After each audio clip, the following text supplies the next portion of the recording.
bidang ekonomi. Nah, di bidang sosial itu masyarakat dijadikan romusa atau kerja paksa. Nah, romusanya yang dilakukan itu apa?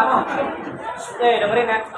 Romusa yang dilakukan itu apa? Nih, romusa adalah kelompok-kelompok penduduk pribumi yang dibentuk oleh penjajah Jepang dan dijadikan sebagai buruh kasar di bawah kekuasaan Jepang. Nah, dia dipaksa ngapain? Dipaksa bekerja berat dalam pembangunan kepentingan Jepang. Seperti apa? Jepang itu pada saat itu butuh pembangunan jalur kereta api dan bunker bawah tanah. Nah, saya kasih data nih. Bunker bawah tanah yang terkenal itu ada di Bukit Tinggi, Sumatera Barat. Nih, bunker bawah tanah. Terus ada yang namanya pelaksanaan Kinrohoshi. Kinrohoshi itu apa? Penyerahan bahan makanan rakyat secara besar-besaran untuk apa? Kepentingan militer Jepang. Nah, akibatnya apa? Beras dan berbagai bahan pangan petani dirampas Jepang untuk kepentingan militernya, sehingga banyak masyarakat yang menderita kelaparan. Ini semua lagi tungutin nih. Beras, bahan-bahan pangan, ini pembangunan jalur kereta api.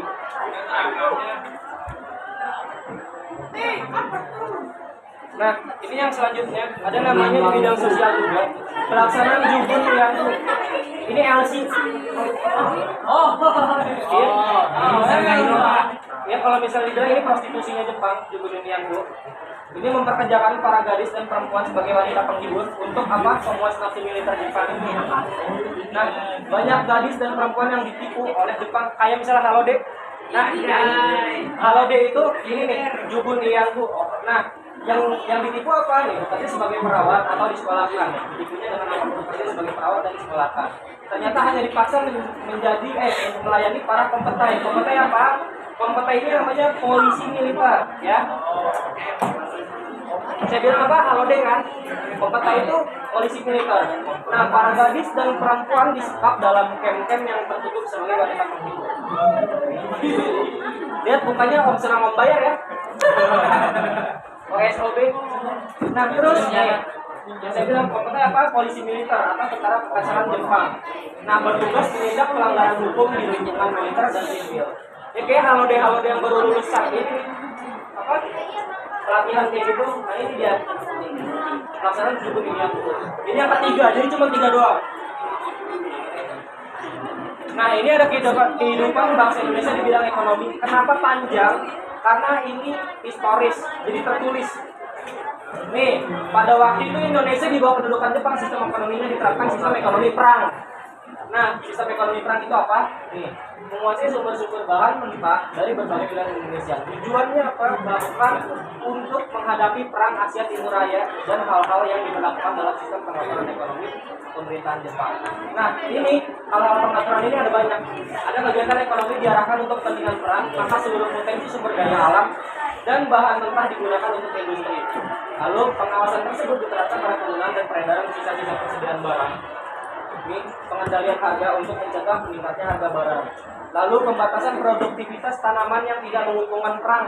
Contoh, ini dia pengen nanam bayam sama cacing ya, tapi disuruh nanam pohon jarak. Gitu. Masyarakat Indonesia diwajibkan untuk menanam padi, pohon jarak, dan kapas. Kenapa? Nilai jualnya tinggi. Kalau misalnya pertanyaan, nilai jual tinggi pada tanaman yang ditanam oleh Indonesia pada saat pemerintahan Jepang itu apa aja? Ada namanya padi, pohon jarak, kapas. Memenuhi kebutuhan. Terus ada lagi nggak sih Pak? Nah, ini slide terakhir. Lihat ya.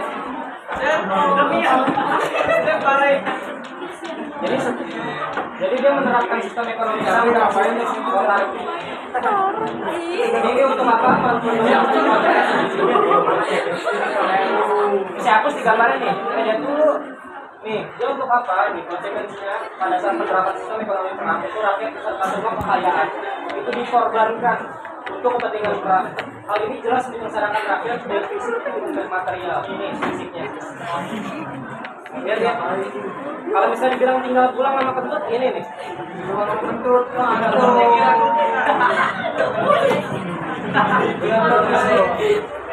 Pada saat dijawab pemerintahan Belanda ada nggak Pak? Ada tapi nggak sebanyak ini.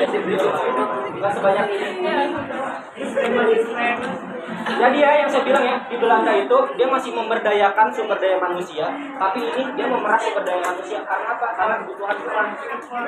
Pemerintahan Jepang mengadakan kampanye penyerahan bahan pangan dan barang sebesar-besaran melalui Jawa Hokkaido.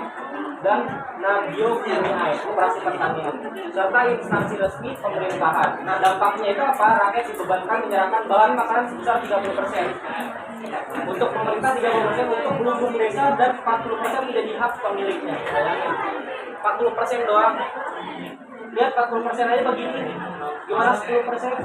Aduh, kita lagi Nah, sistem ini menyebabkan rakyat semakin sulit, gairah kerja menurun, kekurangan pangan, gizi rendah, penyakit mewabah melanda warga di setiap desa di Pulau Jawa. Nah, sebagai perlawanan terhadap rasa lapar, telah memaksa bangsa Indonesia memakan, kita tahu lah keladi berapa apa nih? Ini pohon keladi, tumbuhan keladi. Terus dia makan apa? Bekicot. Bekicot yang nempel di pohon-pohon, yang di sawah-sawah, bekicot itu dimakan. Umbi-umbian.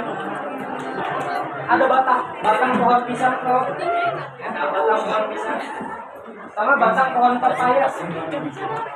Jadi dia benar-benar sangat menderita nih pada saat ini. Coba kalau misal dibandingin pada saat kalian belajar Belanda, lebih menyengsarakan mana? Setelah kalian lihat ini, lebih menyengsarakan mana?